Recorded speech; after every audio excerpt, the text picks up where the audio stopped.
Good afternoon, everybody. Good morning. I'm going to be your host today. My name is Chris Newsome. I'm with Recruit Military, bringing you another Recruit Military Live. We've got an exciting show for you today, really an exciting guest.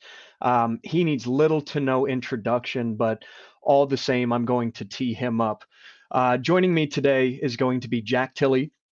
Jack Tilley is an Army veteran who served in the United States Army during the Vietnam War with an illustrious career, serving for almost 37 years on the dot. And he reached the highest ranks of leadership and station as far as an Army NCO can, serving in 2000 as the 12th Sergeant Major of the Army. And that is a post that he maintained until his retirement in 2004. He is the last Vietnam veteran to serve within this position, and he is currently serving as the co-founder, chairman, and CEO of the American Freedom Foundation. So without further ado, I would like to introduce Sergeant Major Jack Tilley to the show. Well, thank you very much. Thanks a lot for letting me on the show there, Chris. I appreciate that. So it wasn't 37 years; it was 36. I don't know. There's a typo on my 36. Well, I carried over. I always round up when in doubt. Okay. So 36, compared to me as a short timer, anything is impressive beyond my timeline. So an overwhelming thank you for all that you've done for soldiers and all you've done in the military space since taking off the uniform for the last time. So I gave you a little bit of a tee up there, but if you wouldn't mind, would you mind just kind of running through an introduction, just a high level overview, if you can consolidate that 36 years of military service into a handful of talking points? 36, 37. Let's call it 40. I'm old, man. It takes me a while to get through all that. Well, I'll just tell you, I 16 trips to Afghanistan in and out, 3 in Iraq, was fighting in the streets of Saigon when I was 18 years old, in the Pentagon for 9/11. Overran once, 20 wounded and 7 killed. I've suffered from post-traumatic stress for probably 50 plus years now. I'm married. I just told you a few minutes ago before you came on the show, I have 5 great grandkids, so I've been around quite a while. And I'm a small business owner, and I've been trying to help people with transitioning for probably the last 25 years, about helping them coach, teach, and mentor people out of the military. And the person in my house that's more important than anybody else is my wife, Gloria. She really runs everything, and I'm just her bad guy, just sort of carries the stuff around. As our better halves tend to do. They carry the weight of the mission.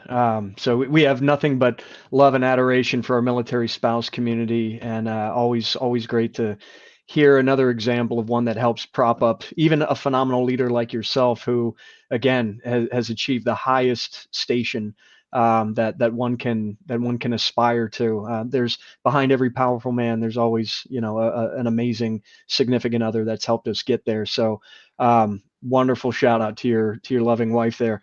All right, so before we get into what you're doing now and how you're operating in the military space today, would you mind just going back all those years, around the Vietnam era? What was it that motivated you or compelled you to join the Army, and why the Army? Well, it's sort of a funny story here. I graduated, wasn't the best kid in the world, probably wasn't the smartest kid in the world either. And I was sitting on a beach, and somebody says, "Hey, what are you going to do with your life?" I was 17 years old when I graduated, and I says, "I have no earthly idea." He said, "You want to go to college?" And I said, "Guys like me don't necessarily go to college." I really didn't have the money. My family didn't have the money to send me to college. I didn't really, we just really could not afford it. And so I said, I can't go. The second guy said, "Hey, you want to join the military?" And I says, "Okay, why not?" I figured that was a way for me to, sort of grow up a little bit, make a little bit of money. And so I went basic, AIT, jump school, and I was in Vietnam in 6 months after I enlisted in the service. So I had not planned. I didn't know they was fighting a war when I enlisted in the service. But yeah, I just went straight in right after high school, and it was just sort of a fluke. But the neat thing about joining the military, it changed me inside. War changed me a lot. I always tell people I went from 18 years old to 55, but it changed me inside and made me appreciate things a lot more, and it made me understand life a lot more. Yeah, I think that's a natural byproduct Yeah. of service. Not to compare apples and oranges, because I didn't serve in the capacity that you did, but my journey into the Army was very similar. Not 100% sure what was going to happen next. Conflict had just been, brought to our doorstep via 9/11, 2001. And, it's an opportunity for us to step outside of our own shoes and be a part of something bigger than ourselves. And I think there's something absolutely invaluable. I think everybody should find a way to get that version of service. It doesn't have to always be military service. It can be, more community oriented, but serving in a capacity bigger than yourself has helped men like you and I kind of frame our perspective. And it does bring about a lot of appreciation for the things that we have and the hard work that has been committed to get to the point where we are today. So, yeah, it's amazing journey. I think we could have an entire show, considerably longer, just going through individual segments of your military career, but we don't have the luxury of that time today. So, Well, you have something to add right there. What's really funny is when I came back out of Vietnam, and of course you come back and you go to your station you're going to be stationed at, and then you take out like a 30-day leave. And I knew when I went back to my hometown that something had changed in me. When you start going and seeing the guys you hung around with, it was just something was different, and you really did not necessarily fit in, and you didn't do the same things you did before. So I wish everybody had to go in the military, but we'll never do that again. But it was really a life-changing thing for me. yeah, it's tricky and not all that attractive to go back and pick up exactly where you left off. Yeah, In those instances, your buddy's back on the block.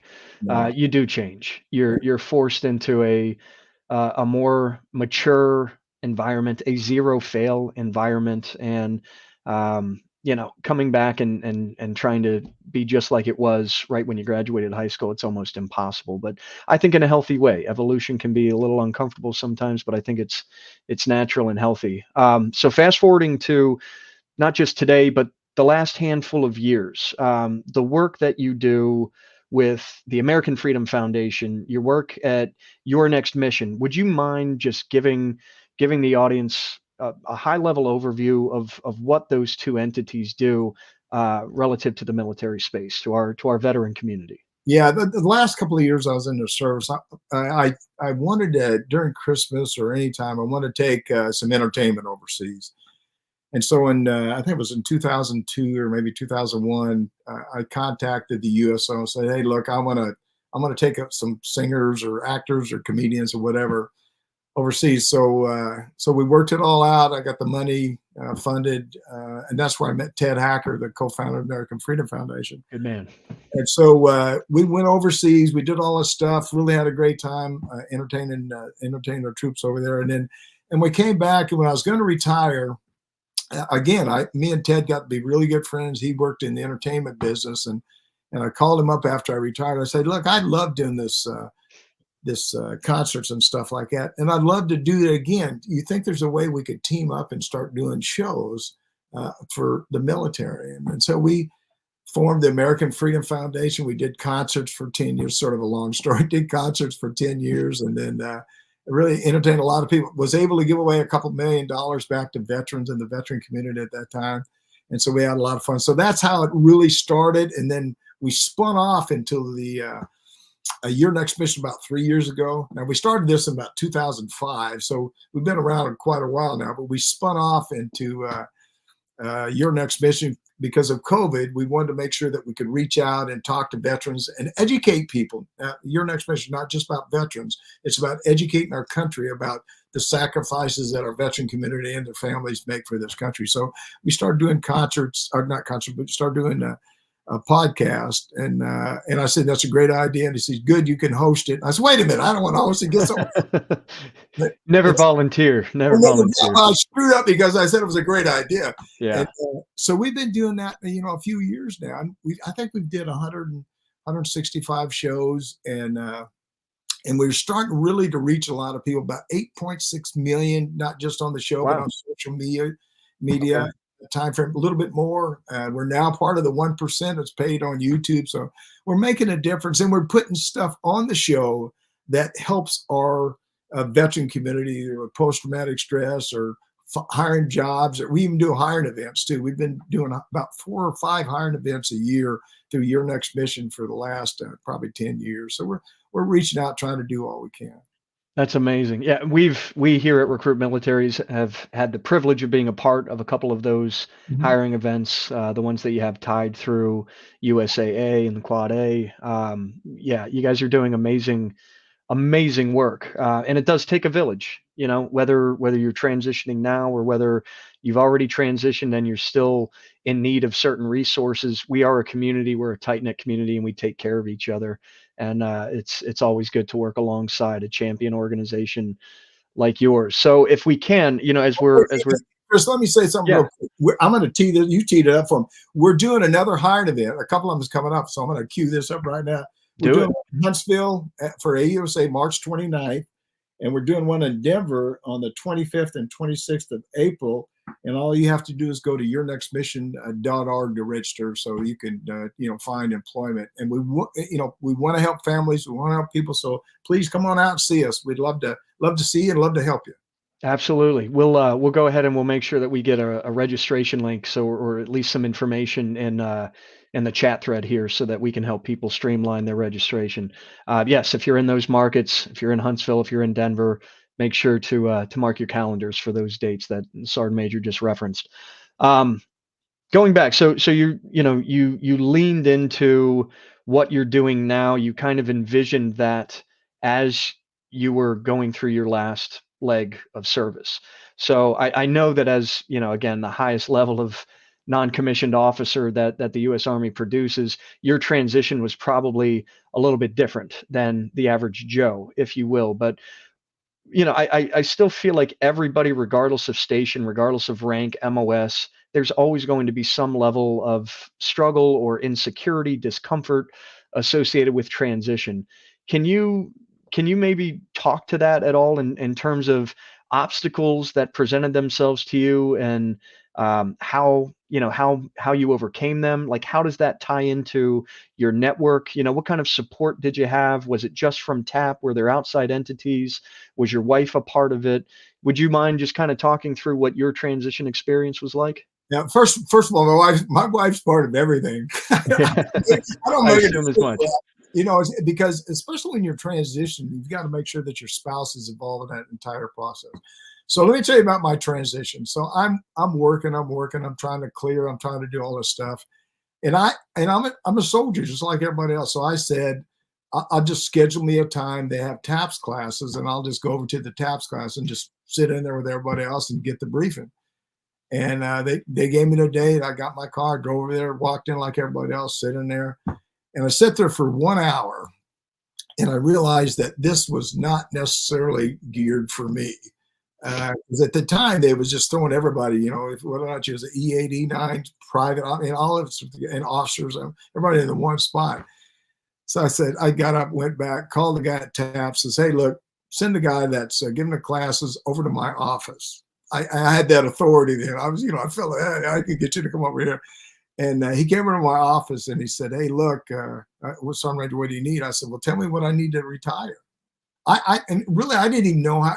He asked me a question. He says, how much do you think you're worth? And I said, I don't know, $50,000. I didn't know what the prices are. So we went through the, sort of give me some ideas, made sure I had a resume, talked about all that stuff. And really that was sort of it. And I did my medical stuff and all. And I didn't even, I'll tell you the other thing I did, which is really sort of stupid, but I didn't even apply. I mean, I did my physical, but I didn't submit it to the VA. So when I retired, I got all zeros as far as disability. I think I got like 11 or 12 zeros or 8 or 9. I can't remember. And about 5 years after I'm out, I went back and applied for disability for the military. I don't know why I didn't do it then. But what happened to me is I got out, moved to Florida, built a house. Took a few months to, we'd already started for us even getting out of the service. Started building the house, and once we moved into the house, and this has been like 3 or 4 months, and I'm fully retired now. And then one day my wife looked at me and said, "Don't you have something to do? You need to get out of the house." right? I'm Already just, kicking you out. You just moved in and she's already kicking you out. she didn't want me around no more. And the other thing is, there was people reaching out to me and asking me to come and do certain things for them and stuff. So I got a job. I won't tell you the company, but I had, in fact, it was in Huntsville though. I got a job in a guy in Huntsville, nice fella. I worked for him for about 5 or 6 months. Never went to the office. Never talked to anybody. He paid me a pretty good salary every month, but I didn't like what I was doing. I wasn't doing anything. And at that time, I said, "Hey, look, the only way for me to really feel good about myself is really start doing consulting work." And I'd been doing it a little bit when I was working with him. So I went up and I had about, this is a long story, I apologize, but I went up, I had No, about 8 or 9 clients that I was working with, and I was making a pretty good salary with doing that. But one more problem I had, I didn't realize they had a lot of taxes there. And so, I paid an enormous bill on taxes. And so I finally worked through that stuff. I incorporated myself and became a small business. And so for probably 5 to 8 years, I did nothing but consultant work and made real good money. And then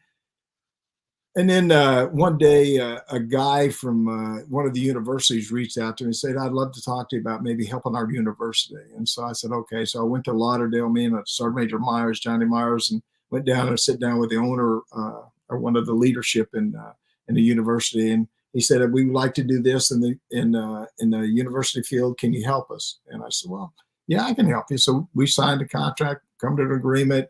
I hired a few people, and we started doing it. So I've been working with, really it's Purdue and Kaplan University.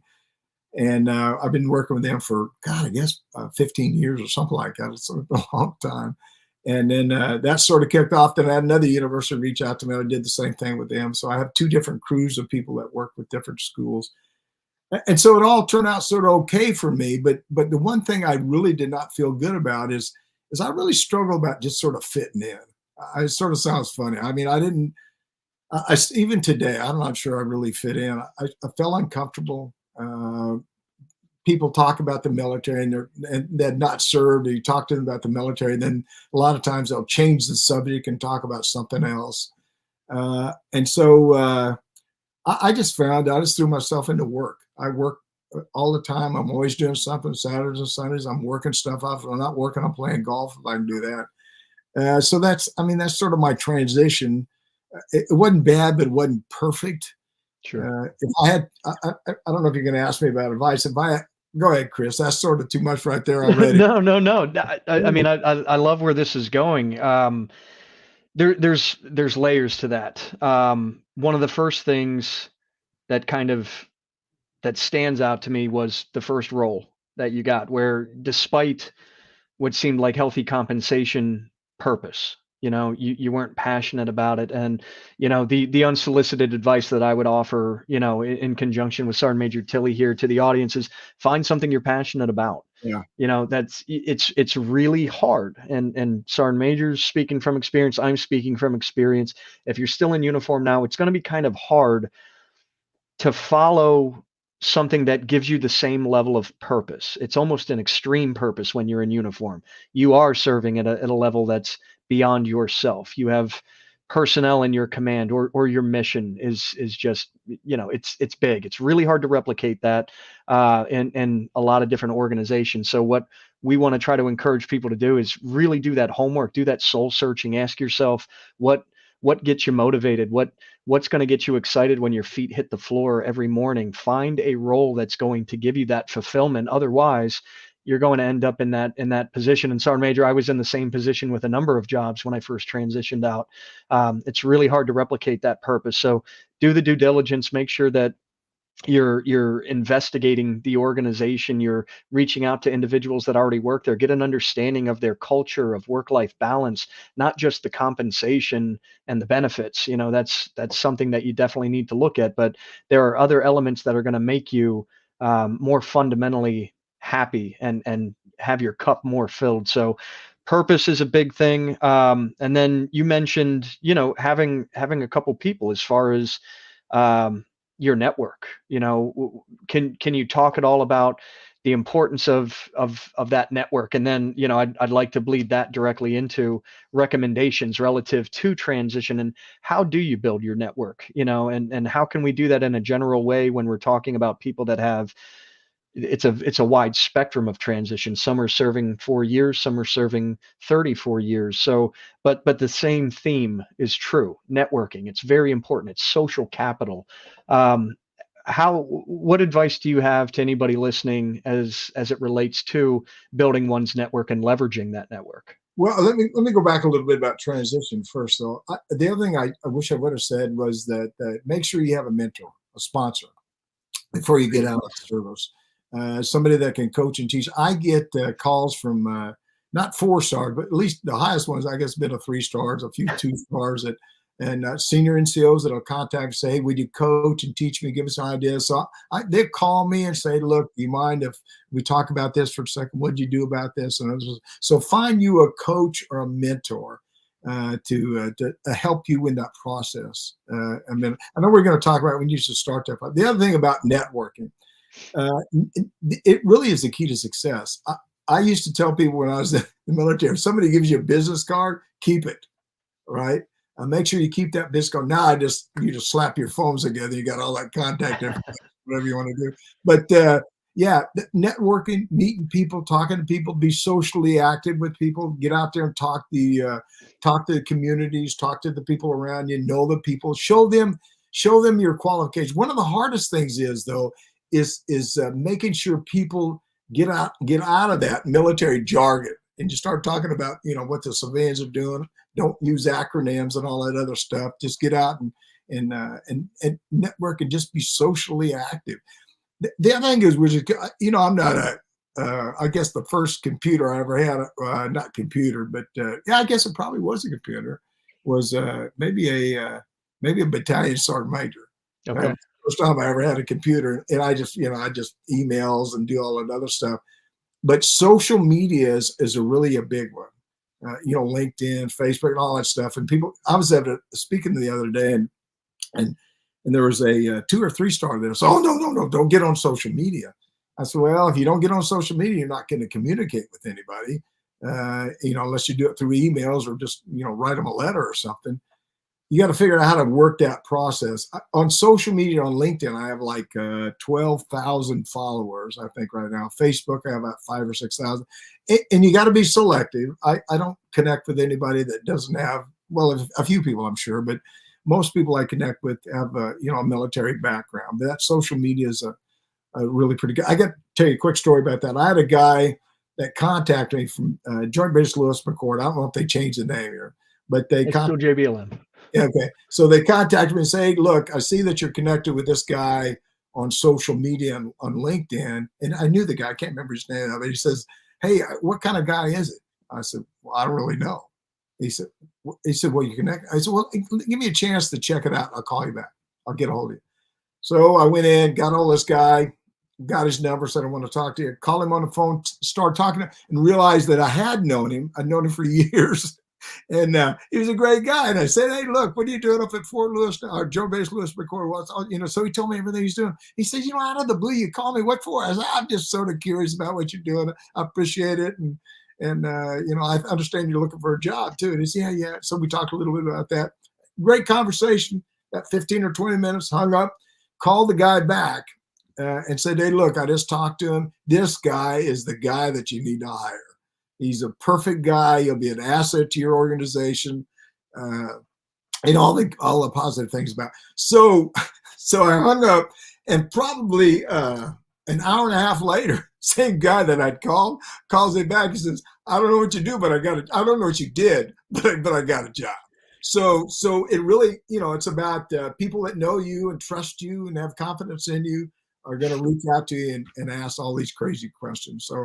It's a crazy world, but we can help each other out. The other thing I think is really important is helping each other out, making sure that if you see another veteran out there that's struggling, put your arm around and do whatever you can to help them out, because we have a lot of veterans that are out there. And I talked about the suicides and all the rest of this stuff, but a lot of them are struggling, and we just got to reach and put your arms around and give them a hug and do whatever you can to help them out. So that's probably, again, probably too much, but I'm excited No, about no, helping transition.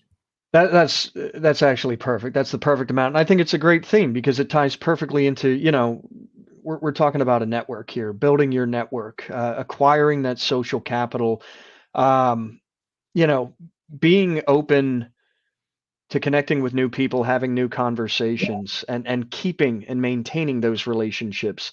um, it can be the difference between some of our brothers and sisters. And it's one thing for us to be willing to put an olive branch out there to reach out and to offer help, but it's another thing that I want to try to compel anybody listening. If you are struggling with anything, for that Yeah, matter, you don't have to be in dire straits necessarily, but if you're struggling at all, whether it's you need to find a mentor or you're looking for the next great opportunity, network. Be willing to be vulnerable sometimes. Put yourself out there. We take care of each other and we're a tight-knit community, and there's a lot of assets and resources that we all bring to bear, and when we work together, it's pretty amazing the things that we can do on a grand scale and for each other as individuals. So don't be shy or too proud to ask for help if you need some help, and also be willing to offer the help. yeah. Well, I think the other thing, Chris, is you got to be a good listener and a good communicator. You got to make sure that if somebody comes to you and they're stressed out, let them talk, let them work their stuff out. And sometimes that 30-second engagement is really important. Going up and just sort of patting somebody on the back, how you doing, how you feeling, all that other stuff. We had a person on our show, on Your Next Mission, and we talked about suicides a lot on that particular series we had right there. And I asked her, I says, do you think you should ask people if they're considering suicide? She said, yes. So if you have somebody around you that's really troubled and you don't know what it is, and their attitude is changing for some reason, ask them what's wrong and how can you help. If they know that you care and they trust you, it's a big. I had a guy that was this is how far this goes back. I was a first sergeant in Korea that he'd lost his wife, the kids wasn't talking to him, and a friend of mine comes and says, "I know you know this guy, and he has a lot of respect for you, which is good." And he said he's really struggling. Would you call him and talk? So I did. I called him and talked to him, and just told him to say, look, everybody goes through struggles. There's no locked in on people that don't have issues. Everybody's got issues. And let me know if I can help. So we talked for about 40 minutes about stuff, and he was telling about his wife. He just, recently divorced, and the kids were struggling. He was all by himself, and he's just going through a bad time in his life. And I said, hey, look, in the military, we're all part of a family. If you're struggling, I'm struggling, I'll do what I can to help you. And so now he texts me and I text him back, and we talk a little bit back and forth, but he knows somebody cares about him. Yeah, and sometimes that's all it takes. You feel like you're alone, you feel like you're isolated, and again, like going back to the theme of building your network here, when you transition, it's almost like the rug getting yanked out from under your feet. Oh, yeah. You're going from this you have camaraderie. You are surrounded by like-minded individuals that have shared experience. You really feel part of that community, that brother or sisterhood, whatever it is within your capacity of service. And when you get back home, you're separated from that as well. And I think that's why folks like us and folks within our community, we tend to gravitate towards other service members, other prior service members, because you have that shared experience and that sense of community. So yeah, no matter what. The other thing is, it doesn't matter what service you're in. We're all Right. veterans. Right. It transcends. That's right. It doesn't matter if you're a private or a general. When you get out, you're all veterans. You're all helping each other out. Yeah, 100% agreed. All right. Well, we are pretty much at time at this point, Sergeant Major. So before I thank you for joining us and everything that you've done in uniform and since taking off the uniform in this community, you can double tap it. But do you have one piece of advice that you would offer somebody that's going through the transition right now? If we want to go back to mentorship, I think that's always a topic worthy of double tapping. But Yeah. what advice would you offer for a service member going through that process now? Well, I probably got a whole bunch of them. We get them real quick. Started early enough. And the other interesting thing is 90% of the people that serve in the military only say six years in the service. That 10% is the retirees and stuff. But if whether or not you stay 6 years or 36 years, make sure you start that process at least 2 years out and get yourself a mentor. I think everybody, when they come into the service, ought to start a resume when you first initially come in and continue to build in that resume as you go on. The last thing I'll tell you real quick, get your education or to get certified. And no, I should say last is not that. Networking is the key to success. Make sure you open up that channel and communicate with just as many people as you can. Absolutely. That's phenomenal advice, Sergeant Major. Can't thank you enough for your time, for your wisdom, sharing your experience with us. Would love to have you back on the show again at a future date. For those listening, again, please don't forget, go to American Freedom Foundation, go to Your Next Mission. You can Google it very easily. Sergeant Major has an ongoing podcast, great episodes, great interview guests. Subscribe, like, all that good stuff. Make sure to mark your calendars for those dates. Again, if they're not already in the chat, we will get them added. Huntsville and Denver coming up in the immediate future. Do you want to rattle off those dates one more time for us, Sergeant? I'll give you the dates again. I'm looking right. Huntsville is March 29th, and then Denver is 25, 26 April. And you should go to yournextmission.org and register. Roger that. And our social media manager just confirmed it is in the chat. So if you're watching, listening, comb through that chat, find those links, and make sure you can join us out there in the field. Sergeant Major Tilley, it's been an honor and a pleasure chatting with you. I appreciate you joining us. And to everybody else out there, from Recruit Military, we're here to support you with your employment endeavors. Don't forget to create your profile at recruitmilitary.com, and we'll see you out there. All right. Hoorah! One team. Thank you, Sergeant Major. Who indeed. All right.